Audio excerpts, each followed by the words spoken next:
All right. Hi, everyone. Welcome back to CDS 131 Lecture 2. Today we're going to talk about solutions to linear time varying systems. Okay? So, brief sketch of what we're going to talk about. We're going to start out by discussing solutions to continuous time linear time varying systems. This is where we'll spend kind of the bulk of our time for today's lecture. And then after that, we're going to talk very briefly about solutions to discrete time linear time varying systems. Okay?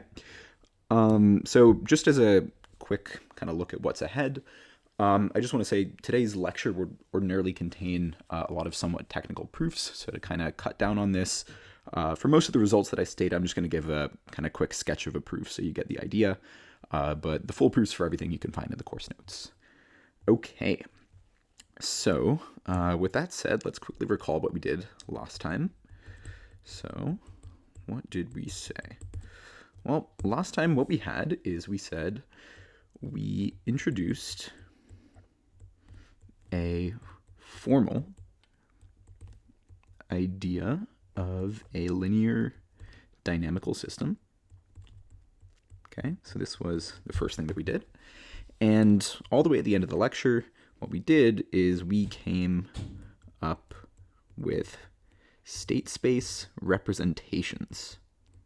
All right, representations of linear dynamical systems. And effectively, our big claim, which we left unproven, was that these representations actually correspond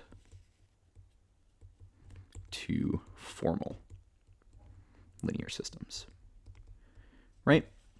So in the continuous time case, right, a representation, among other things, contained a state equation, which was a differential equation, x dot of t equals a of t x of t plus b of t u of t, right? Y of t equals c of t x of t plus d of t u of t. In the discrete time case, what we had instead of a differential equation was a recurrence relation, right? Xk plus 1 equals ak xk plus bk uk, and then kind of similar to the above for the output equation. Okay, so what do we need to do to certify that these things actually yield formal I/O linear system representations? So this is kind of what we're going to answer today. So question: how to certify these actually correspond to linear dynamical systems. Okay, so what we're going to do is we're going to start with the continuous time case. We're going to talk a lot about solutions to this state equation over here. And after discussing solutions to the state equation, we'll kind of reach a point where we're comfortable with saying, yes, this formally yields an actual linear dynamical system. Okay? So that's kind of the agenda for what we're going to do today. All right. So let's start with the continuous time case. Okay. So my first question is then going to be, where should we start?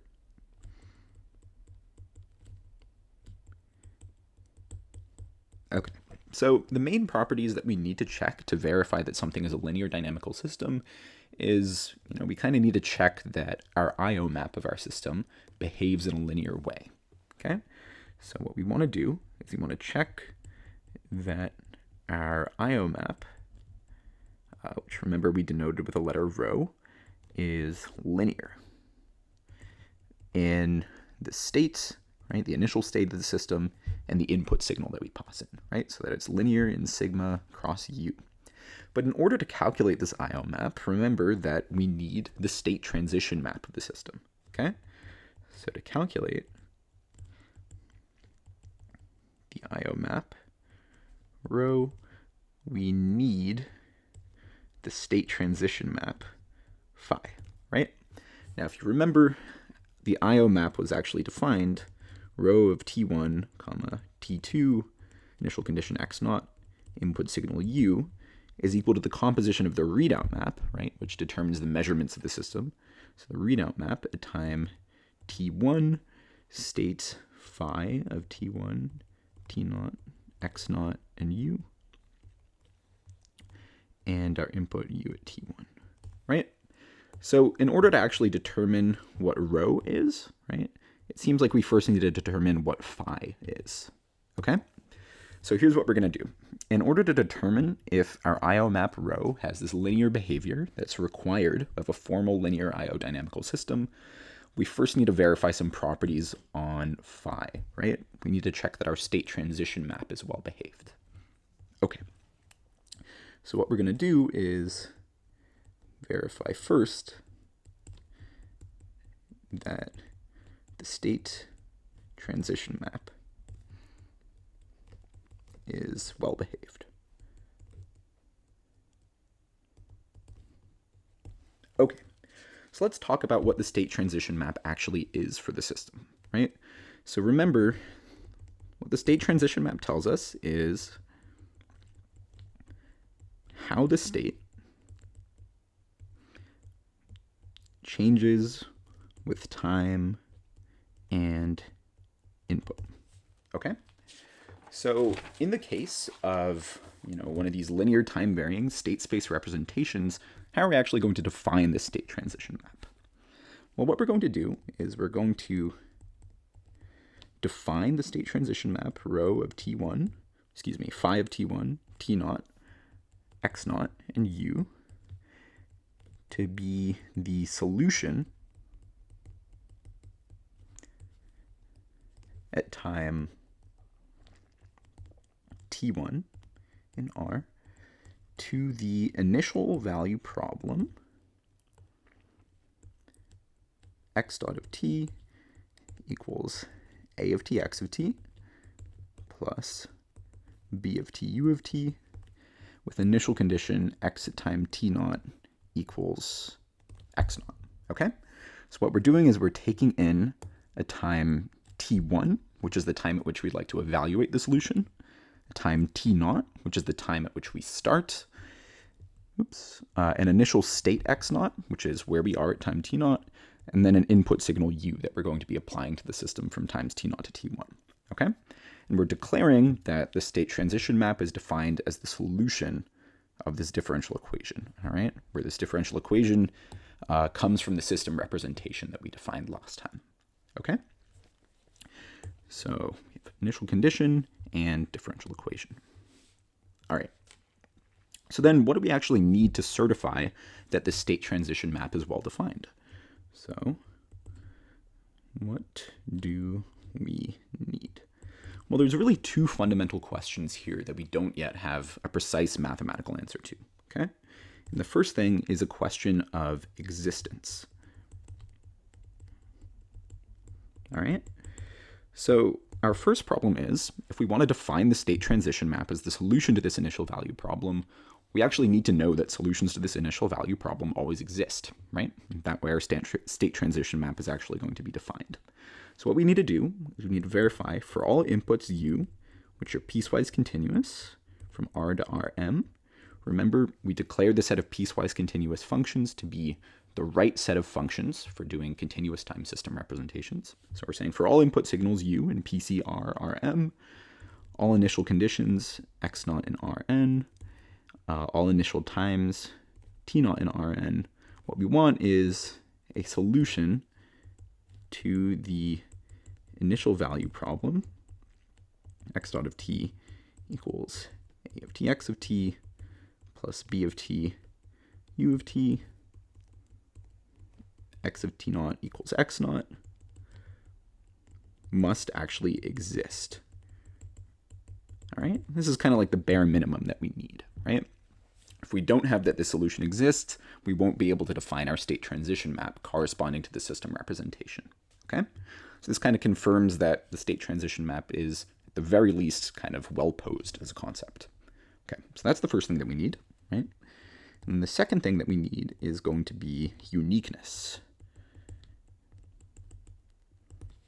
All right, so above in point 1, we said solutions to this initial value problem need to exist. Now, point 2 says that solutions to this initial value problem should be unique. We should have one and only one solution to this initial value problem. Okay? So, solutions to the initial value problem, where the initial value problem just refers to this guy up here.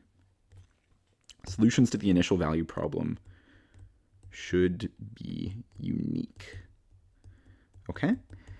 And the reason that we want this is that this is required to remove ambiguity from the definition of the state transition map. Okay? So if we have multiple different solutions to this initial value problem, then we won't know which one to pick, right? If we don't know which solution we're picking, then we won't have a kind of valid, well-posed state transition map, all right? So if we have one and only one solution, then what we have is a well-posed, well-defined state transition map. Okay, so these two questions of existence and uniqueness is where we're going to focus our effort, all right? So as it turns out, this is a hard problem, all right? There's actually quite a bit of analysis involved in certifying the existence and uniqueness of solutions to ordinary differential equations, okay? So there's a couple of different approaches to this. One of these is to prove existence and uniqueness of solutions to nonlinear initial value problems, and then kind of show that this special case of a linear system falls out of that nonlinear problem. But that requires really some kind of heavy machinery, okay? So what we're going to do is we're just going to only rely on solutions and properties of these linear initial value problems, and we'll work towards proving existence and uniqueness from there, okay?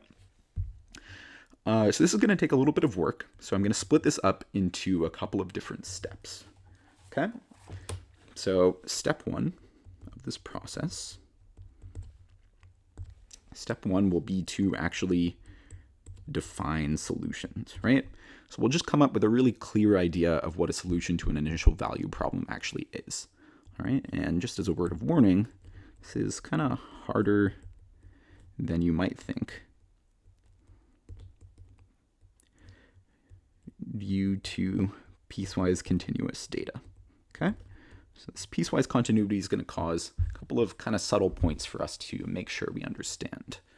All right, so what else do we have? We have step 2. And step 2 will be to study a matrix initial value problem, okay? So what we're going to do is, after we've defined solutions to initial value problems, we're going to do a little bit of basic analysis, and what we'll find is that a matrix initial value problem, a very special one, of the form x dot of t equals a of t x of t, where x is now a matrix, and x at time t naught equals the identity matrix. This initial value problem is actually really special, and this is actually going to almost completely characterize solutions to the general initial value problem up here, okay? So step 2, we're going to pose this matrix initial value problem. We're going to prove existence and uniqueness of its solutions. All right, so step 3, we're going to define something called the state transition matrix. State transition matrix. And what this will do is it will abstract away details of the matrix initial value problem from step 2, and it's going to kind of give us a really nice theoretical tool that'll enable really clean proofs of a lot of properties, okay? So that's step 3, and then finally, in step 4, what we'll do is we'll return to our original initial value problem, and we'll study solutions to the state space, I'll call it, initial value problem, all right? So we'll return and we'll apply all these steps, steps 1 through 3, to study this initial value problem that we wanted to solve. Okay, great. Okay, so let's go ahead and start with step 1. And like we said above, step 1 is to define solutions to initial value problems, okay? And I know what you're probably thinking, right? Like this sounds like a pretty straightforward problem. Surely this isn't something that deserves its own step, but let me just illustrate why, okay? So let's come up with an intuitive idea or obvious definition. And what we'll say is that, intuitively, a solution should be a differentiable map x, which goes from r representing time to Rn, and satisfies x dot of t equals a of t x of t plus b of t u of t, and satisfies x at time t naught equals x naught, right? So this guy needs to hold for all time in R. Okay, and this might seem like a perfectly reasonable definition of a solution, right? This is probably what you said in your ODE class if you took one of those in undergraduate, but it turns out this is actually not quite right. So there's a little example that shows this definition is too strong. All right. Okay, so let's kind of figure out what's going wrong here and why this definition is too strong. So let me go ahead and illustrate a really simple example. And what I'm going to do is I'm going to take a scalar system that doesn't have any a term. It just has this input term b of t u of t. Okay, so I'll say take a scalar system x dot at time t equals the function b of t, where b of t is the step function.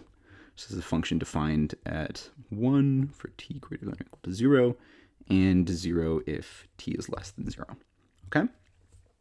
So if you go ahead and you use your kind of, intuitive definition of an ODE, you use some techniques maybe you learned in your ODE class, you go ahead and you integrate this thing, what you'll find is that, our solution to an input, which looks like this. So this is our input, our step input b of t. Our solution will take on the following form. So we'll start at 0. Oh, excuse me. Hang on. Let's enforce x at time 0 equals 0. Okay, so we'll go 0, and then over here we'll jump up along a ramp. Okay, so x of t. So if we just go ahead and we integrate this function b of t across all time, what we get is a solution that looks like this. Okay, so it might seem like this is a reasonable definition. Nothing's gone wrong yet, right? But if we take a look at what happens exactly at the value where b makes its jump, what we'll find is that the solution actually has a corner there, right? So we have x of t has a corner where b of t is discontinuous. Okay? And as a consequence of this, what we have is that our solution, x, is not actually differentiable everywhere.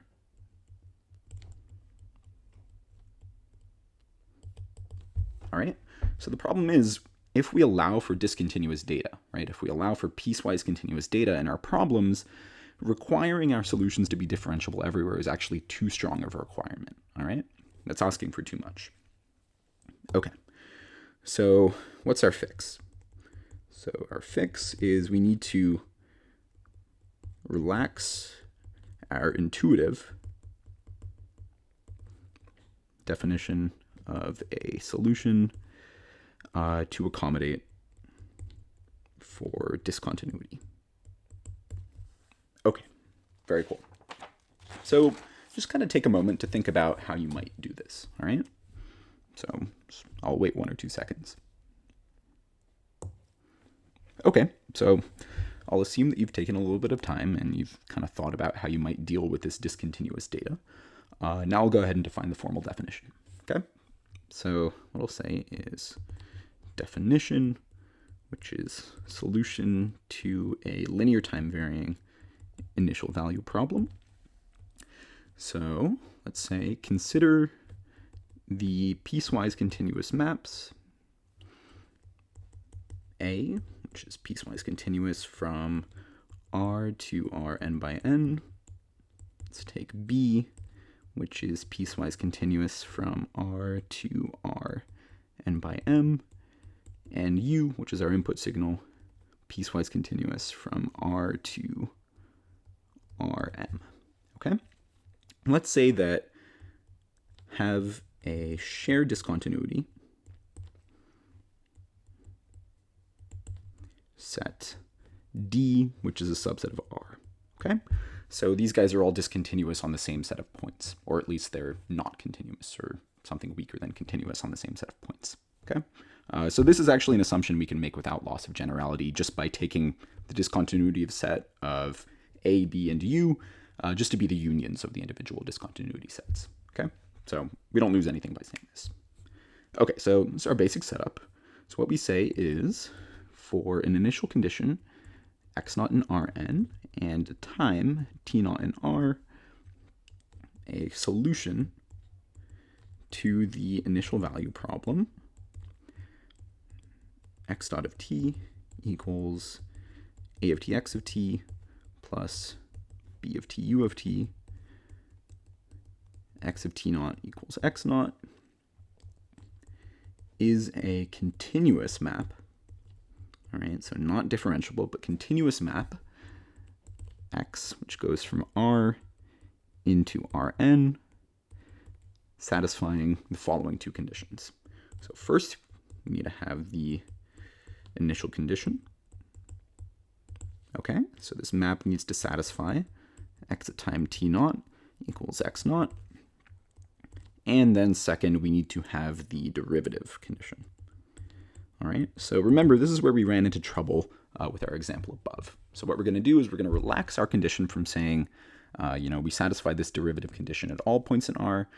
We're going to relax that to we satisfy this derivative condition at all points where our data is not discontinuous. Okay, so what I'll say is for all t in R minus my discontinuity set, x dot of t equals a of t x of t plus b of t u of t. Okay? So all that we're saying is a solution is a continuous map which satisfies 1, the initial condition, and 2, the derivative condition everywhere where our problem data is continuous. Okay? So this kind of solves this problem that we had earlier of, discontinuities leading to non-differentiable points in our solutions. Okay, fantastic. So what's next? Well, as you can see from this, right, our definition of a solution kind of carries around this discontinuity set. And, this is sometimes a little bit inconvenient for the purposes of analysis. So what we can do is we can define an equivalent notion of a solution via integration. Okay? And this definition of a solution will actually not involve this discontinuity set. So sometimes we'll find that this integral definition is a little bit easier for us. Okay, let me state this definition via the following proposition. All right, so proposition, which is integral definition of solutions. So what I'll say is consider piecewise continuous maps A, B, and U, where these maps all have the same kind of dimensions as what we just talked about above. So let's say consider these maps. So what we're going to say is a continuous map X from R into Rn is a solution to the initial value problem we posed above if and only if it satisfies x of t equals x naught plus the integral from t naught up until time t of a of tau, x of tau, plus b of tau, u of tau, d tau. And this needs to hold for all times t in R. Okay? So what we say is that, this is an equivalent definition of a solution to the initial value problem. Okay? So if we satisfy this integral definition, then we're required, by a couple of steps of logical reasoning to also satisfy these two conditions up here. Now, likewise, if we satisfy these two conditions, then we also satisfy the integral definition, all right? And if you're curious as to the proof of this, this is just a straightforward application of the fundamental theorem of calculus, all right? So once again, the more detailed proofs of these things are in the notes if you're curious to kind of go through each step very precisely. Okay, so that finishes off step 1 of our plan, right? Which was to just kind of formulate very precise definitions of solutions to initial value problems. So now what we could do is we can move on to step 2, which was to study a matrix initial value problem, right? Okay, so here's what we're going to do. So far, this problem that we've discussed, where we have x dot of t equals a of t x of t plus b of t u of t, is, kind of complex, right? There's a lot of different moving parts. So what we might want to do first is let's try to simplify the problem a little bit. Okay, let's drop some of this extra data that's hanging around. So what we'll do is we'll just drop the b of t u of t for now and study just the initial problem, x dot of t equals a of t x of t, and x of t naught equals x naught, okay? So this is a little bit simpler. It'll be a little bit more manageable. Okay, so can we simplify this thing further? So can we simplify further? So the interesting answer to this question is actually yes, and there's a further simplification of this to an actual matrix initial value problem, right, where x of t will be a matrix instead of a vector, that will provide almost total insight into this initial problem that we were trying to solve, okay? So let me go ahead and kind of sketch out what this problem looks like. So I'm going to state this as a lemma. Say lemma matrix IVP slash vector IVP. What I'm going to say is consider the vector initial value problem, which is this one that we just set out there, x dot of t equals a of t x of t, x of t naught equals x naught. Remember, this belongs to Rn. So what I will say is that if a matrix valued function x from R to Rn by n solves the initial value problem x dot of t equals a of t x of t, x of t naught equals the identity matrix, right? So this is a matrix initial value problem. We are looking for a matrix valued function as a solution.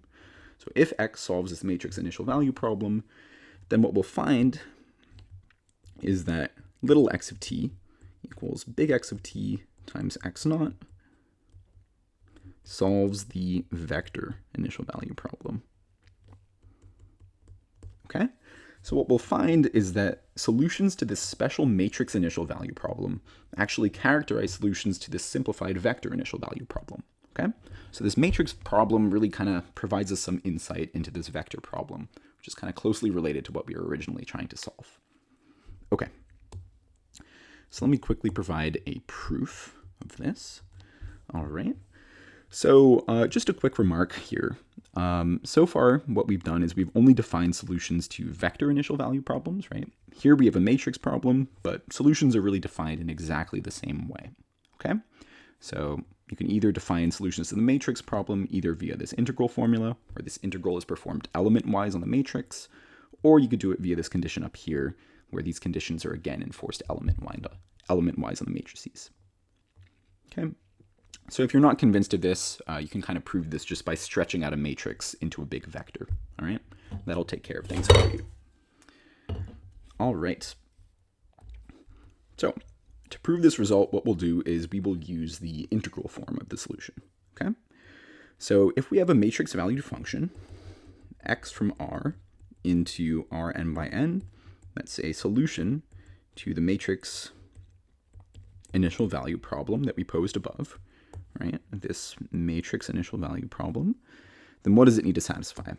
Well, by the proposition that we had just above, we need to satisfy x of t equals the identity matrix plus the integral from t naught up until time t of a of tau, x of tau, d tau. Okay? So what I'll do now is I'll multiply this by the initial condition x naught for the vector initial value problem. All right, so let's multiply both sides. X of t times x naught is equal to the identity times x naught, just x naught, plus integral from t naught to t, a of tau, x of tau. Now I'll pull in x naught into the integral, x naught d tau. Okay? Now what I want you to notice here is that we have x of t x naught over here and x of t x naught over here. And what that tells us is that from the integral definition of solutions to this vector initial value problem, we have that x of t x naught equals x of t is a solution to the vector initial value problem. Okay? So all that we've done is we've just recognized this x of t x naught appearing on both sides in the structure that's required of an integral solution to an initial value problem. Okay? All right, that's the proof. So what this tells us is that this matrix initial value problem over here will really provide some insight into the vector initial value problem that we're trying to solve. Okay? So the key idea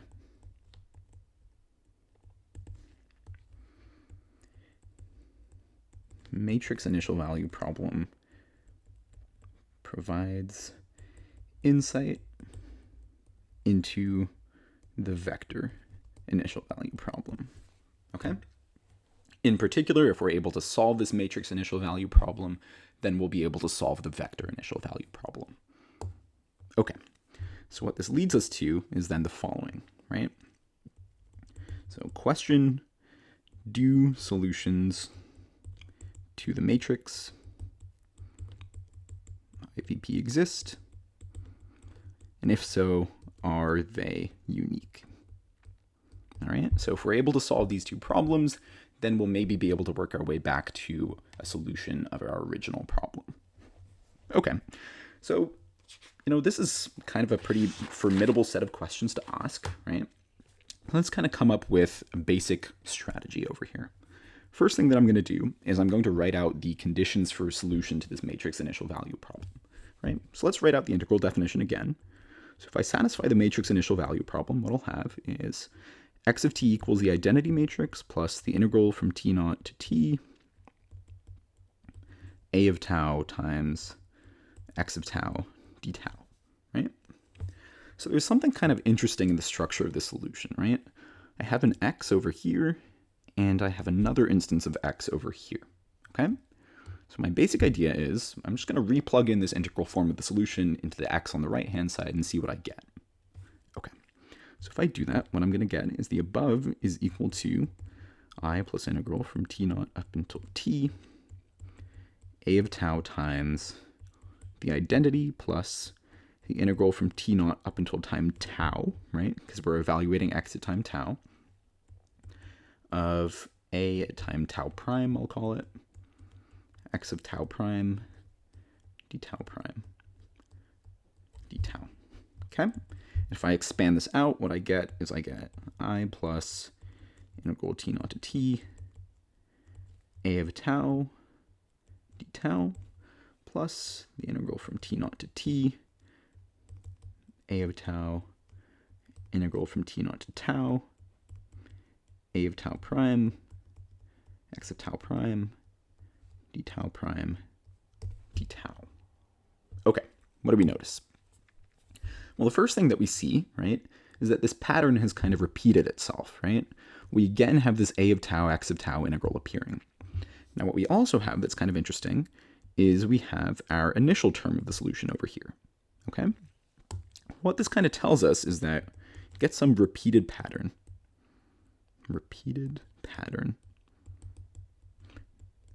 occurring, okay? What's more, this repeated pattern appears to be a sum of some sort, all right?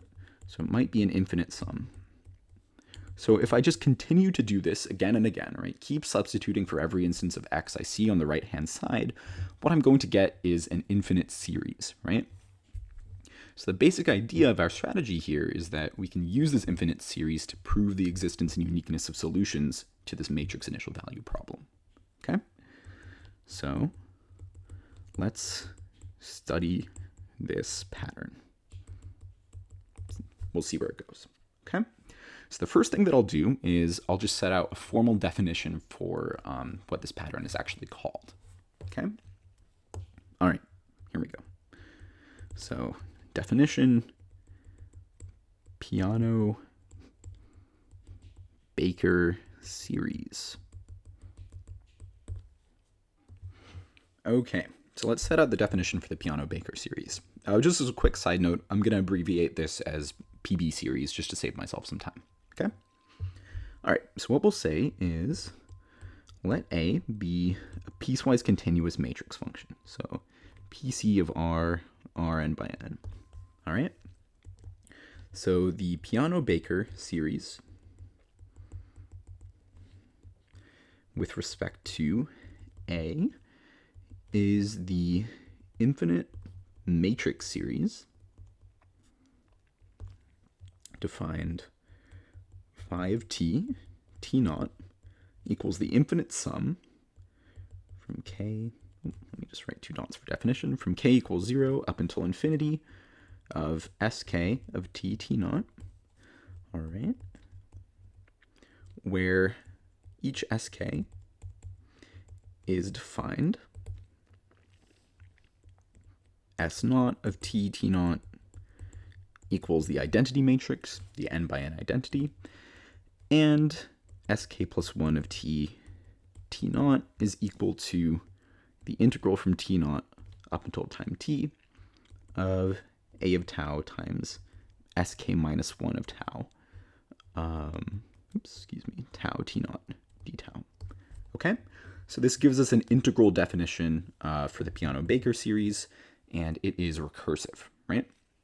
So if you want to just convince yourself of this definition, try writing out the steps of this recursion just for the first one or two steps and just confirm that it matches with this basic pattern that we laid out up here, okay? That'll give you a nice exercise that'll kind of convince you that this recursion is defined correctly. Okay, so this is what the Peano-Baker series is, right? This is an infinite series that arises from this pattern of just resubstituting into the right-hand side of the solution. Okay, so what are our next steps? Well, what we need to do is, in order to use the Peano-Baker series, we need to verify it actually converges, okay? All right.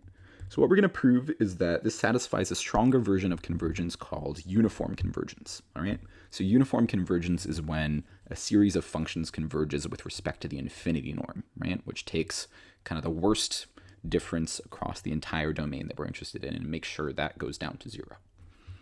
Okay, so how are we going to verify this uniform convergence? We're going to use a tool called the Weierstrass M-test, all right? So theorem Weierstrass M-test. And this is just a standard result from analysis, okay? So what we're going to say is let V with a norm be a finite dimensional normed vector space. Let's take a sequence of functions. So let Fn be a sequence, Fn, which goes from an interval to a subset of R, into the norm vector space V. And let's suppose that the sequence satisfies the following conditions. So first, the supremum over all t and I of the norm of Fn of t is going to be less than or equal to some value mn. And further, these values mn are going to satisfy some k equals 0 up until infinity. Mk will be less than infinity, right? Yeah. Okay, so what we're going to say is, let's suppose each term, in the sequence of functions will be uniformly bounded on its domain by some constant mn, right? Now, if the sum of all of those mn converges, then what we'll have is the sequence sum of the functions converges on I uniformly. All right. So what we do is we establish a uniform bound on each function in the sequence. We establish that that uniform bound converges when we sum them all up. Okay.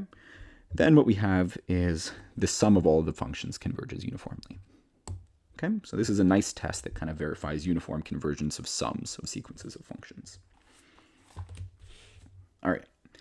So in order to kind of apply this in our case, we'll just need one fact. And this is a fact that you'll prove on your homework, okay? So this fact is that piecewise continuous functions have finite norm over compact intervals, okay? So if we take the supremum of the norm of a piecewise continuous function over any compact interval, then we'll get a finite number, all right? So sup t and I, f of t less than infinity for f piecewise continuous and I compact. Okay, very cool. So with these facts in mind, we can go ahead and certify that the Peano-Baker series actually converges, okay? So our proposition, convergence of Peano-Baker series. So what we're going to say is, let A be a function in PC of R, Rn by n, and an interval minus t prime subset of R be a finite interval. Okay, so our result is that for all initial times t naught in this interval minus t prime, the Peano-Baker series phi blank comma t naught. So this just means that we're letting the first argument of phi vary. All right. This goes from R, to Rn by n, converges uniformly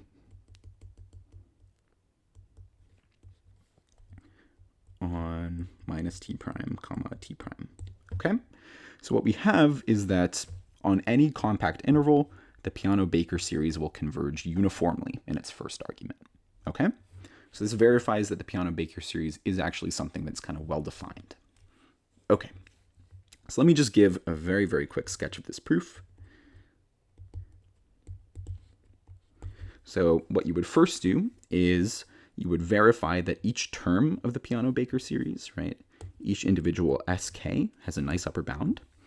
And what you can kind of prove is that the norm of sk of t comma t naught is bounded above by this guy, 1 over k factorial sup over t and minus t prime norm a of t all to the k times 2t prime, okay?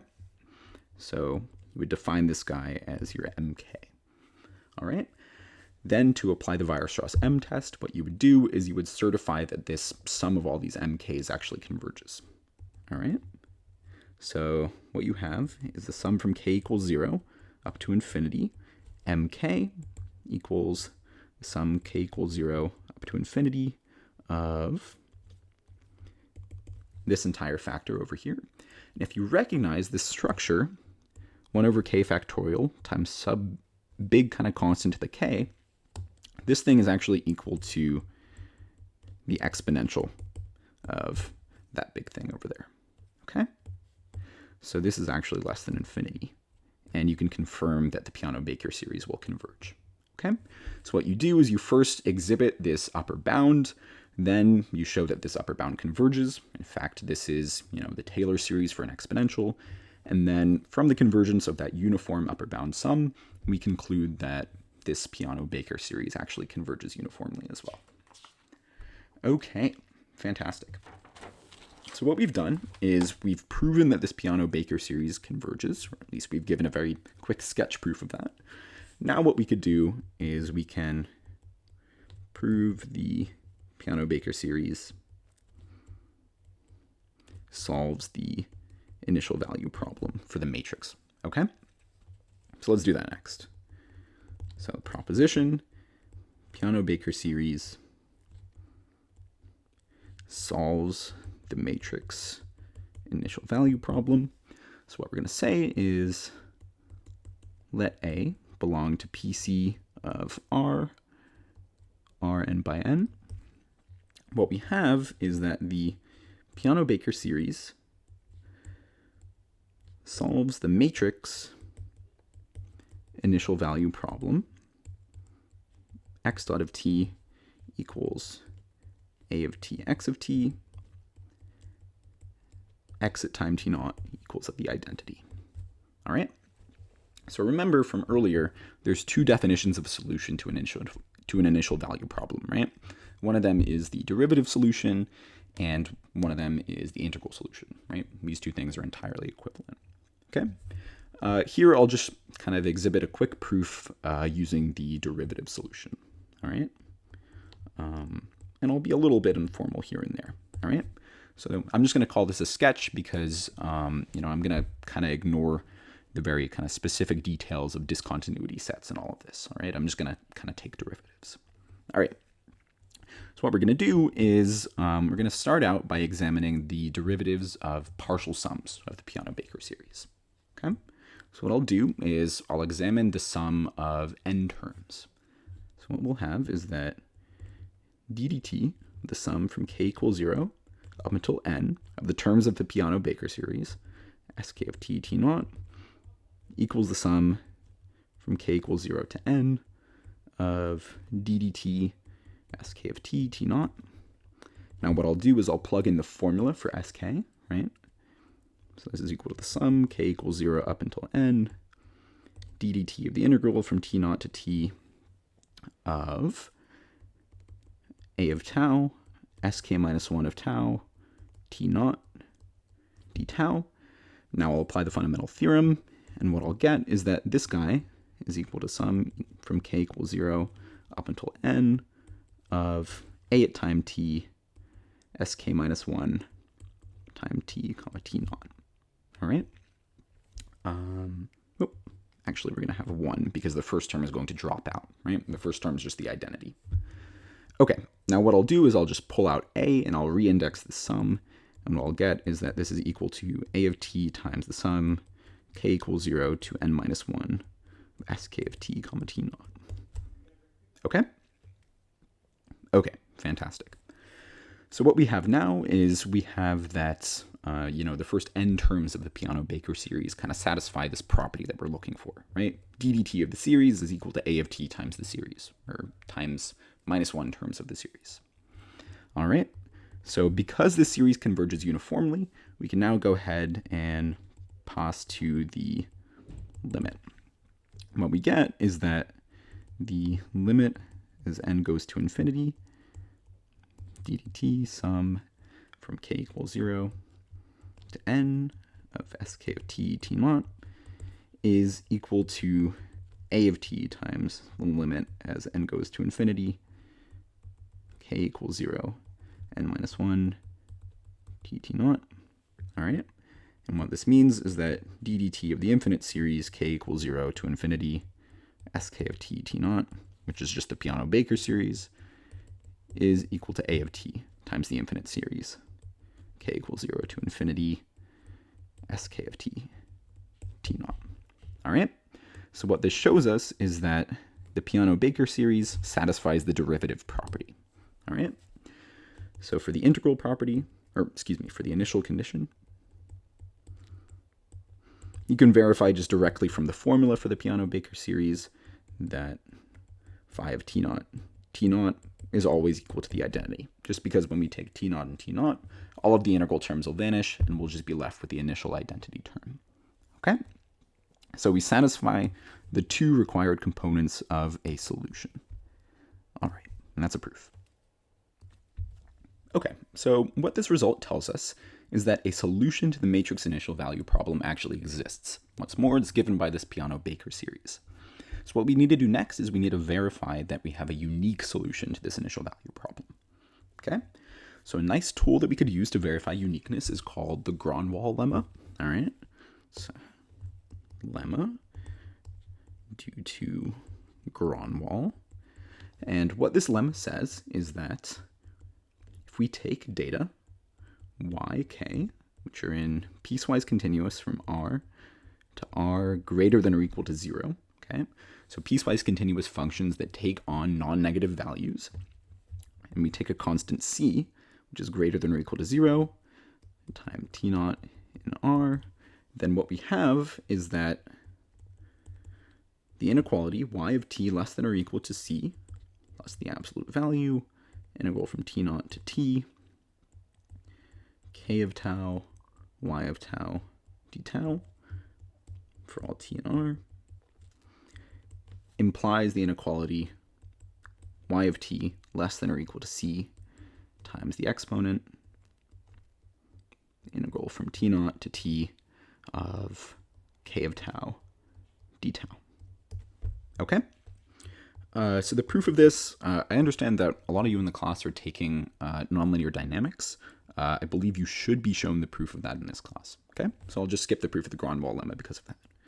All right? So see your nonlinear dynamics class. Okay? So if you aren't taking nonlinear dynamics, there's also a proof of this contained in the problems at the end of this section in the notes. Okay, fantastic. So using this Gronwall inequality, we can actually verify uniqueness of solutions to this matrix initial value problem. And let's go ahead and do that right now. So theorem, existence, and uniqueness. So what we have is for A in PC of R, Rn by n, the Peano-Baker series phi of t, t naught, is the unique, right, the only solution to the matrix initial value problem x dot of t equals a of t x of t, x of t naught equals identity.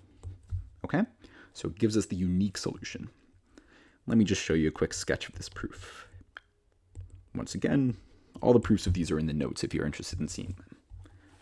Okay, so quick proof sketch. What we'll do is we'll assume that we have two different solutions. So we'll assume there exist two solutions. All right, one of which is just our regular Peano-Baker series, phi of t, t naught, and one of which is some matrix valued function x of t. Maybe it's equal to phi, maybe it's not. Now, by the integral definition, these two solutions need to satisfy the following.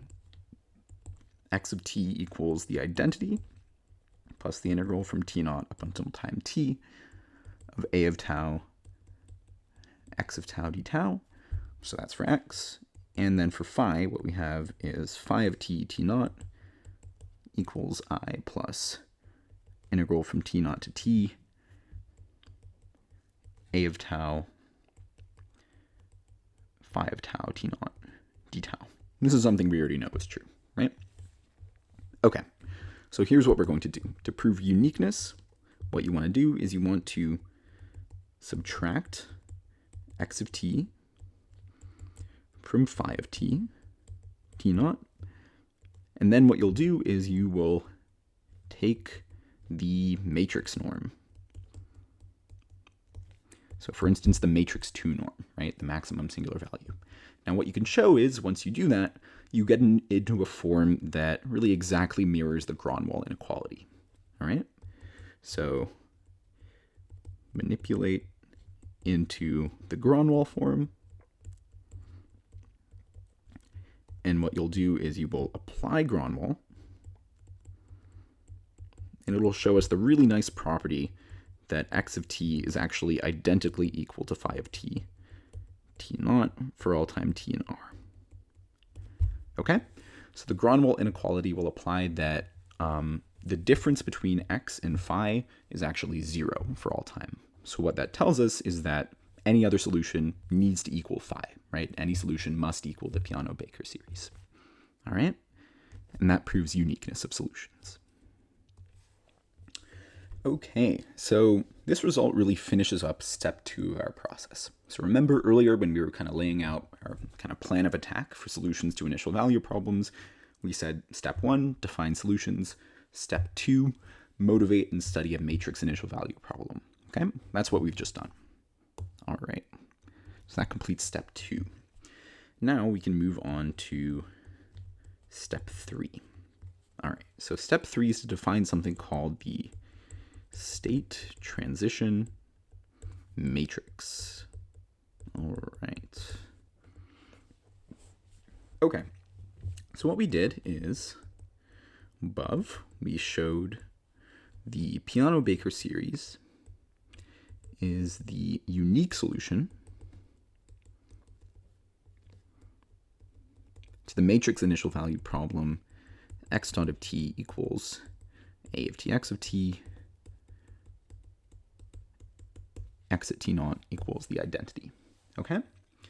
So, this is nice, right? We showed using this Peano-Baker series that the set of solutions is actually non-empty, that we get uniqueness and all these other properties. But here's the thing. The actual formula for the Peano-Baker series is a little bit complex, right? The Peano-Baker series has a complex formula.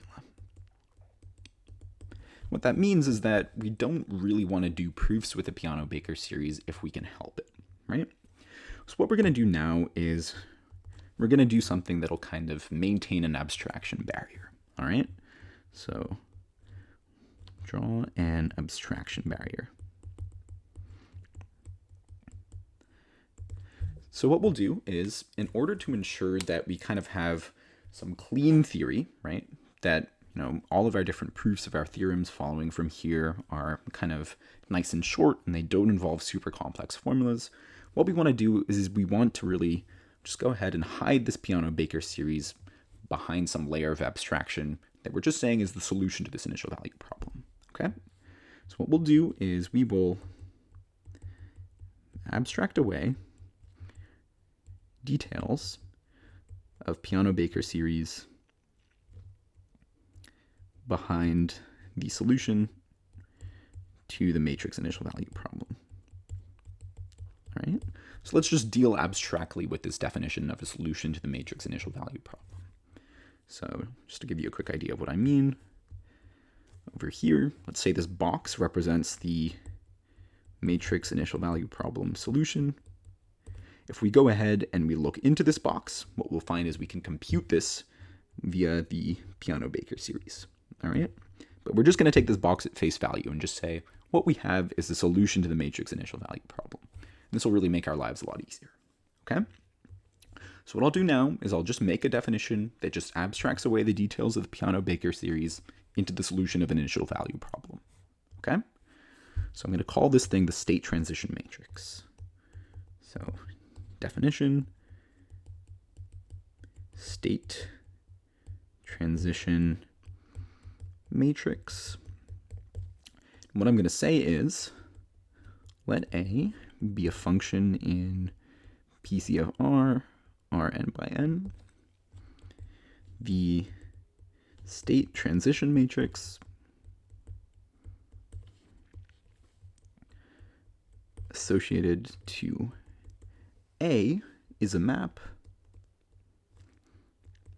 phi, which takes in two real numbers and returns a matrix in Rn by n, such that phi t naught is the solution of the initial value problem x dot of t equals a of t x of t, and x at time t naught equals the identity.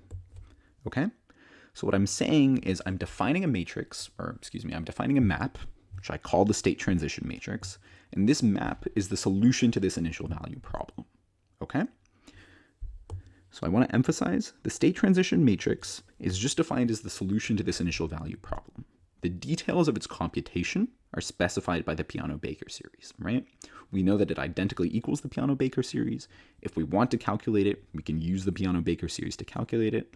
We're just hiding it behind this layer of abstraction to make sure, as much as possible, we just avoid working with that really messy formula, okay? So to kind of highlight why this abstraction is useful, I want to sketch out a couple of basic properties of the state transition matrix. And what I'll show is that we don't actually need the Peano-Baker series to kind of, prove a lot of useful stuff about solutions to this matrix initial value problem. All that we need is the fact that we have a unique solution, okay? It's going to pull all of the weight for us. So what I'm going to do is I'm going to state a new proposition, and I'm going to prove this proposition without any reference to the Peano-Baker series, okay? I'm just going to use existence and uniqueness. So this proposition is called properties of the state transition matrix, or, I've already used STM. I don't want to overload notation. State transition matrix. What I say is let A belong to PC of R n by n. The state transition matrix with respect to A satisfies the following.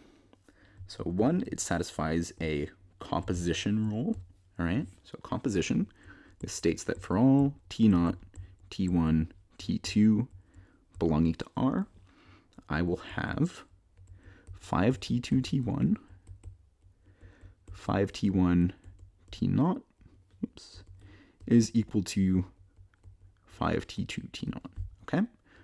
Let me just redraw that T.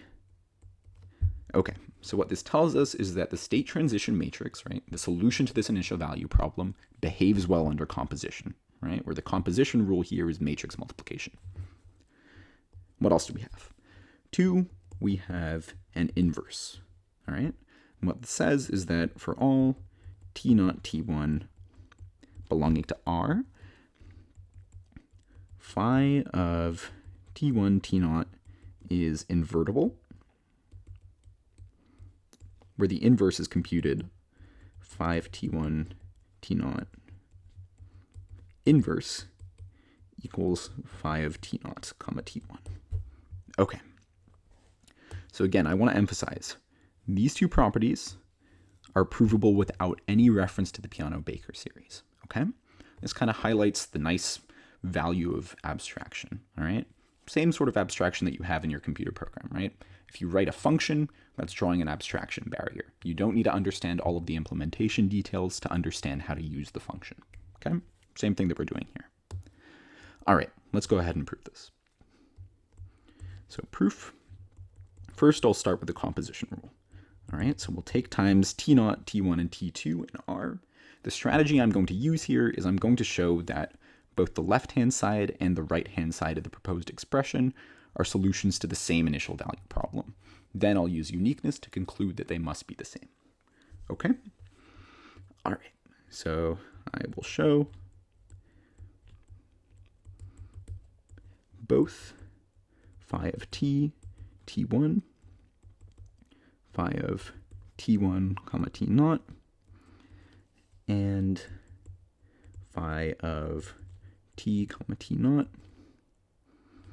are solutions to the matrix initial value problem. X dot of T equals A of Tx of T, and x at time T1 equals phi of T1, comma T0. Okay? So this isn't the standard, initial value problem that we've been considering. I just traded out the, regular initial condition for this special initial condition over here. Okay? All right. So first, what we need to do is we need to verify that the derivative property holds. Again, I'll just be a little bit hand-wavy about the discontinuity set. What we have here is that ddt of this left-hand side expression is equal to T, comma T1, phi of t1 comma t naught is equal to d dt of this first thing times the second thing, because the second thing is just a constant, right? And by definition of a solution to the initial value problem, what I have is that this is equal to a of t times phi of t comma t1, phi of t1 comma t naught, all right? So I have that this expression over here satisfies the conditions of this initial value problem I just proposed, all right? So now let's check that the other one does the same.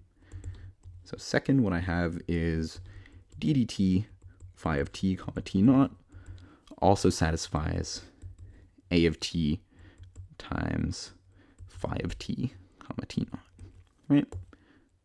So this also satisfies this initial value problem I just proposed. Again, these derivative conditions just follow directly from the definition of the state transition map.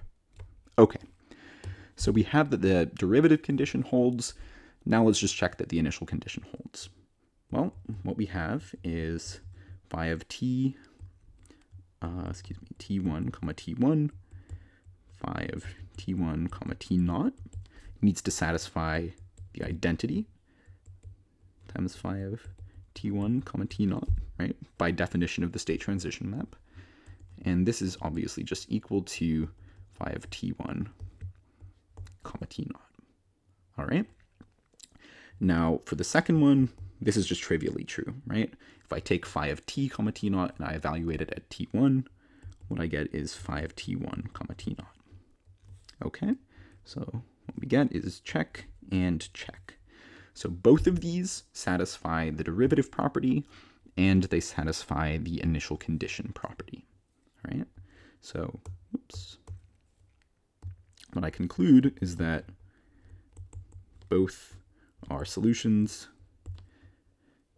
to the same initial value problem. All right. So what I do now is I use Gronwall, implies uniqueness of solutions. And what that means is that if both of these were solutions to the same initial value problem, then I need to have that they must be equal, right? So this implies for all t2, I get this. T naught equals phi of t2 comma t naught. Okay, so we've just proven this composition result without any reference to the Peano-Baker series. We just used properties of differential equations. Okay, so this gave us a nice clean proof. No messy integral formulas. All right, so to prove property 2 regarding the inverse, we just directly apply property 1. Okay, so what I'm going to do is I'm just going to exhibit an inverse, all right? So based off of property 1, what we have is for any times t1, t0, phi of t0, t1 must equal the identity matrix, right? Because what we have is that this thing equals phi of t1, t1 by the composition rule, which is just the identity, right? Now likewise, if we multiply in the other direction, we have t0, t1, phi of t1, t0 equals phi of t0, t0, also equals the identity, okay?